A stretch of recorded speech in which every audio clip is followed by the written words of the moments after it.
De cuantos recreos idease la ociosa aristocracia italiana de fines del Seicento, ninguno tan audaz como la ópera.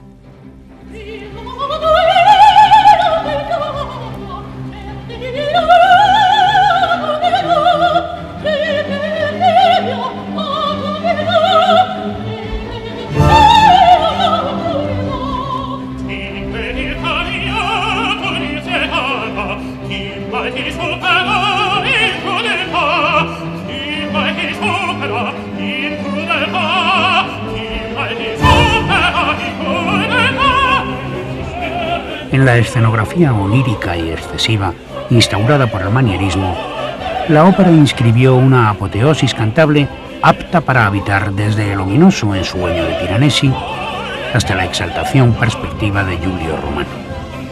Ninguna forma teatral proclamará jamás tan ardiente perfil de la emoción, ni abrigará más robusta certeza para su irrealidad conmovedora.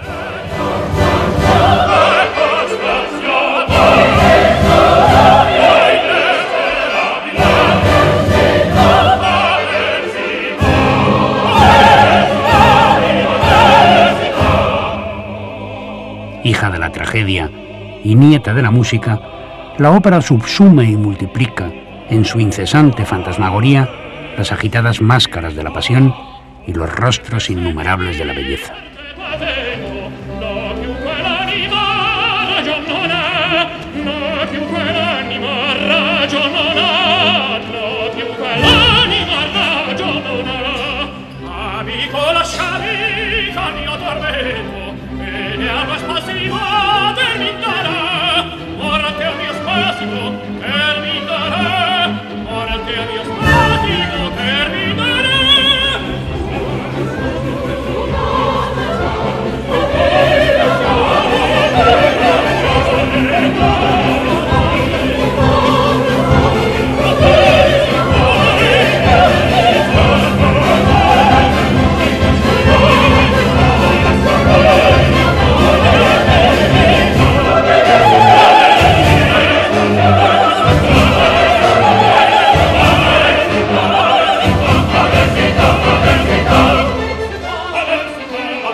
Hermione fue estrenada por Rossini en el Napolitano Teatro de San Carlo en marzo de 1819. Es uno de los últimos y más admirables ejemplos de ópera seria basada en personajes históricos, en el que el libretista Andrea Leone Tottola adaptó para la escena lírica Andrómaca, la primera tragedia de Racine, cuyo argumento versa sobre la hija de Menelao, despreciada por Pirro, rey de Epiro, enamorado de Andrómaca, viuda de Héctor y prisionera tras la guerra de Troya. Pese a la modernidad de su música, Hermione corresponde a una clase de espectáculo ya en franca decadencia en los días de su estreno.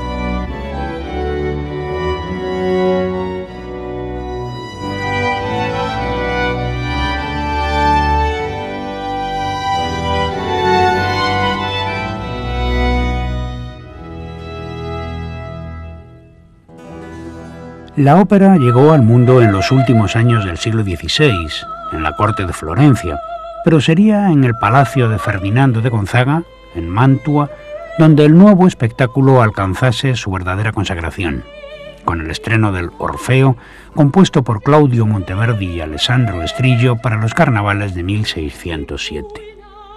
Sin embargo, la pretensión de los músicos y poetas que crearon la ópera era puramente arqueológica. Intentaban reconstruir la tragedia clásica, ya que suponían que el teatro de los antiguos griegos no era una simple recitación escénica, sino que las palabras se declamaban musicalmente.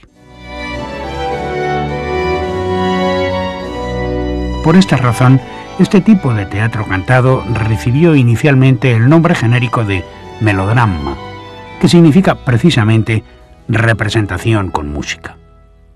Y por ello también, las primeras óperas de la historia pusieron en escena grandes mitos helénicos como los de Apolo y Dafne, Medea y Jasón o Eurídice y Orfeo.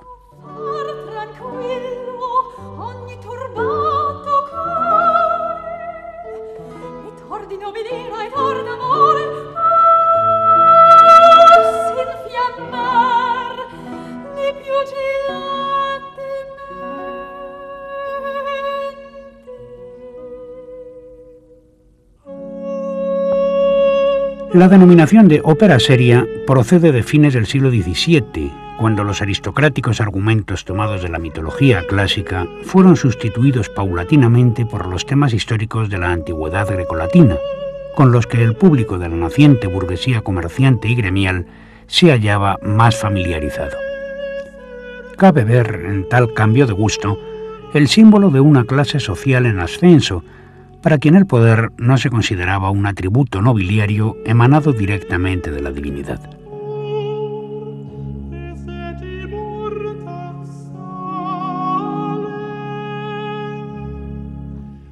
Esenciales en la expansión de la ópera fueron los escenógrafos, creadores de trucos, ilusiones y maquinarias capaces de provocar el arrobo de la magia teatral. Alfonso Rivarola y Giacomo Torelli fueron iniciadores de gloriosas estirpes prolongadas en Gaspare Vigarani, Girolamo Fontana, Jean-Jacques Servan o Ferdinando Gali Viviena, demiurgos capaces de tornar verosímil lo imposible.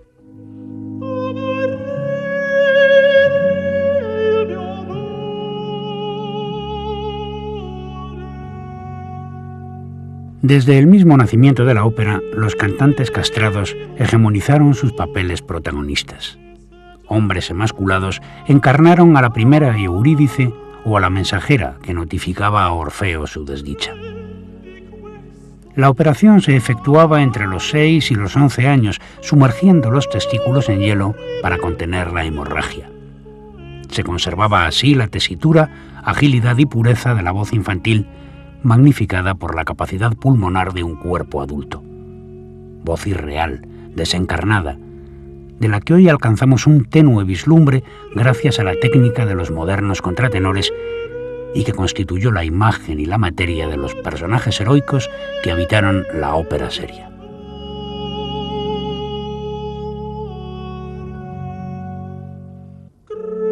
La práctica de la emasculación con fines artísticos, sin estar explícitamente autorizada, se fomentó por parte del papado, empleando regularmente a eunucos en la Capilla Sixtina desde 1599 para cantar las partes de soprano y contralto, ya que las mujeres estaban excluidas de las cantorías y los teatros en las ciudades de los estados pontificios. De ahí que muchas familias menesterosas castrasen secretamente a aquellos miembros de la prole que mostrasen aptitud musical, tratando así de dotarles de un oficio desahogado. Se calcula que durante el siglo XVII se castraban en Italia un promedio de 4.000 niños anuales solo con tal propósito. Muy pocos de entre ellos llegaban a la escena, pero quienes triunfaban conseguían celebridad y riquezas proverbiales.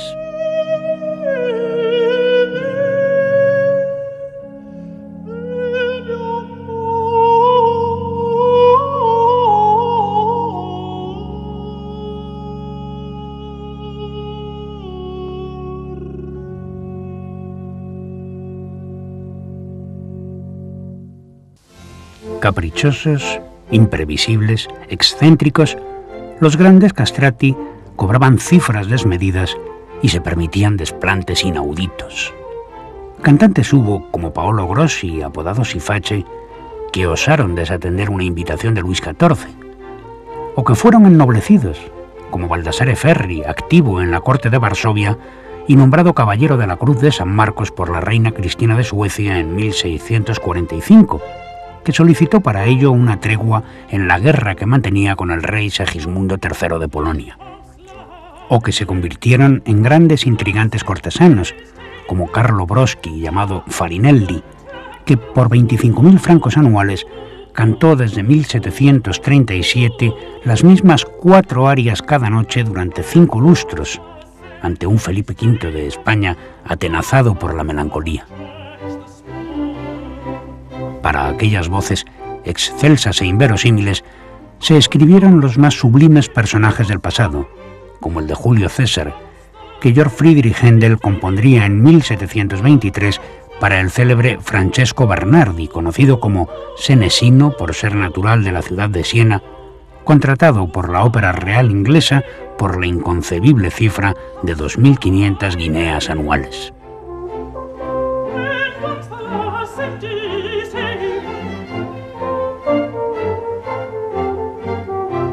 Pero ya a mediados del siglo XVIII comenzaba el lento ocaso de los castrati, desplazados poco a poco de los escenarios en beneficio de las intérpretes femeninas.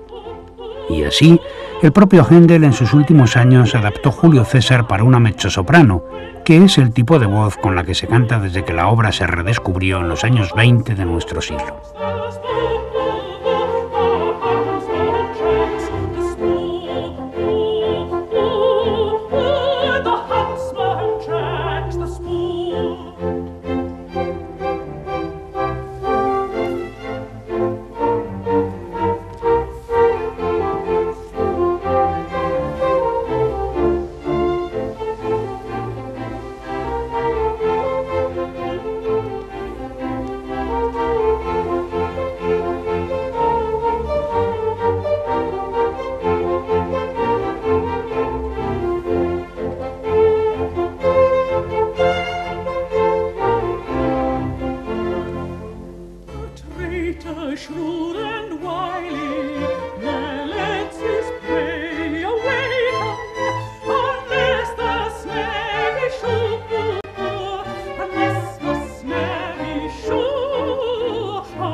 La ópera se había convertido en un espectáculo masivo desde que en 1634 se abriese en Venecia el primer teatro dedicado a ella. Un local público, no un salón cortesano de invitaciones reservadas. Apenas 50 años más tarde, el nuevo género contaba con 8 teatros exclusivos, habitados por un público tumultuoso y entusiasta que adoptó el drama cantado como uno de sus distintivos culturales específicos.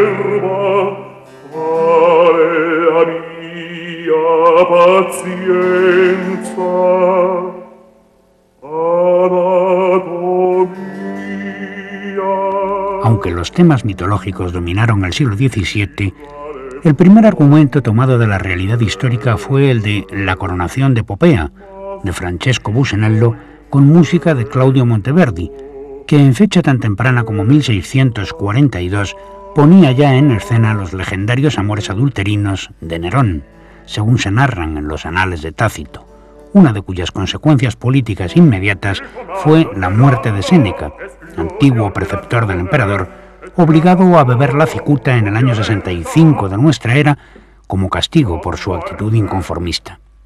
El histórico episodio se recoge en el segundo acto de la obra.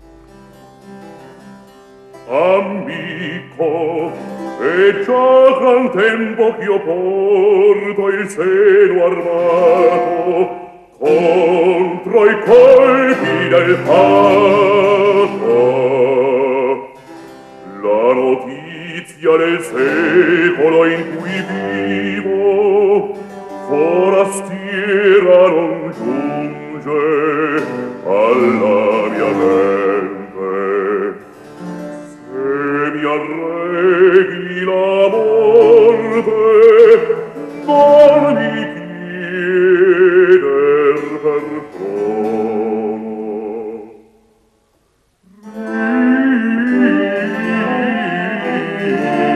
Rido mentre mi porti così bel dono. Nerone, non più, a qua mi manda, non più t'ho inteso e obbedisco ora. E come intendi me, prima che io mi esprima, la forma del tuo dir e la persona che me ti manda son due contrassegni minacciosi e crudeli del mio fatale destino. Già son indovino. Nerone a me t'invia a imponermi la morte.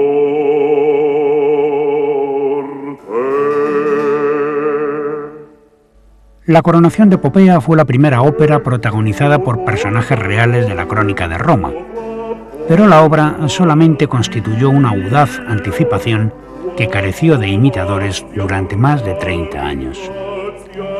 Germanicus, estrenada en 1676 por Giovanni Legrenci, protagonizada por el hijo adoptivo del emperador Tiberio, o El rapto de las Sabinas, escrita por Pietro Agostini en 1680, fueron los dos primeros dramas musicales posteriores a Monteverdi que, ambientados en la antigüedad, llegaron a los teatros venecianos.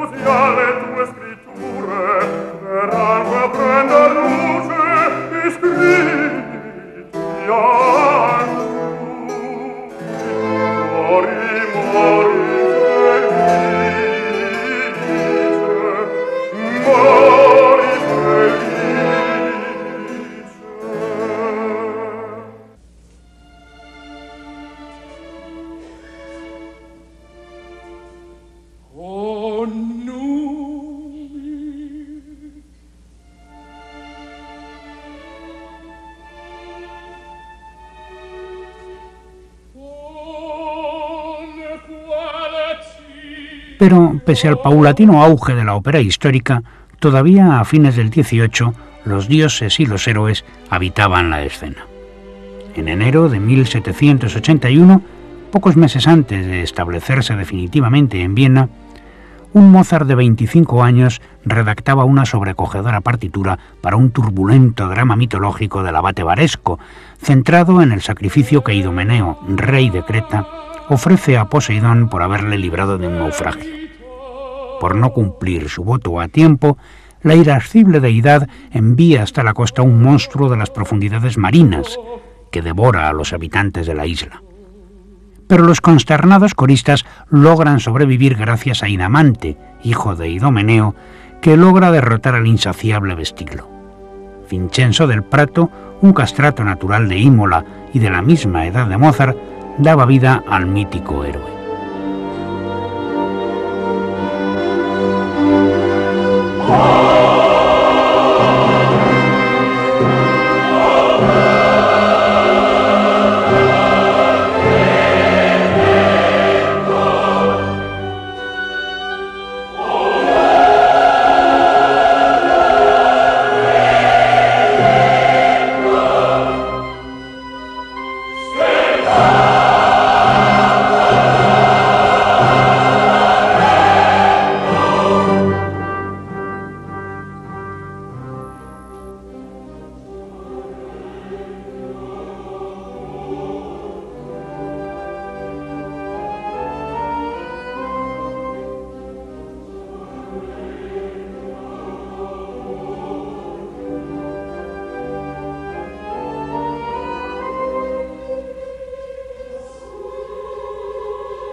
Confinados casi exclusivamente al coro vaticano, los castrados acarrearon una existencia languideciente durante el siglo XIX, en cuya primera década Girolamo Crescentini fue el único cantante capaz de arrancar lágrimas de los ojos de Napoleón.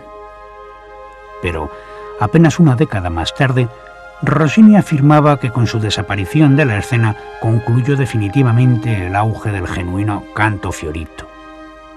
Aún en 1824, Meyerbeer escribió El cruzado en Egipto para la mórbida voz de Gaetano Bellutti, y Stendhal cantó su alabanza tardía. El propio Wagner, hacia 1880, acarició la idea de encomendar el personaje de Klingsor, de su última ópera, Parsifal, a Domenico Mustafa, el maestro de canto de la Capilla Sixtina. Pero el ciclo de los virtuosos supervivientes del barroco se había clausurado ya definitivamente tras la guerra franco-prusiana que, en 1870, dio al traste con el poder temporal del papado. Para entonces, la ópera histórica concluía también su itinerario.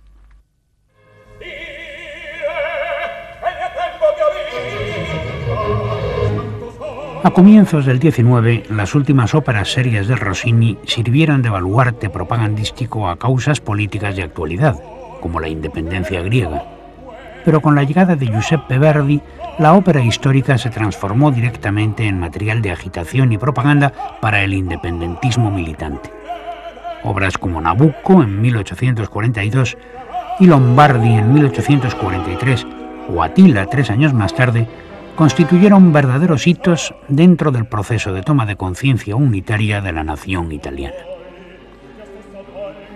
Todavía en 1867, por encargo de la Exposición Universal Parisina y del propio emperador de Francia, Verdi estrenará su última composición de argumento histórico, centrada en el triángulo entre el rey Felipe II, su hijo, el príncipe Don Carlos, y su tercera esposa, Isabel de Valois, según la legendaria visión romántica dramatizada por Friedrich Schiller. Con su grandiosa escena de la quema de hugonotes, Don Carlo suponía un magistral alegato anticlerical directamente enderezado contra Pío IX, ante la alarma de Napoleón III y el espanto reaccionario de su esposa, la española Eugenia de Montijo, defensora de los estados pontificios, cuyo hijo había sido bautizado por el pontífice.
Solamente con el decreto promulgado ya en 1902 por León XIII quedó prohibido que la música religiosa fuese cantada por castrados, de los que aún quedaban 7 en el coro pontificio al concluir el siglo.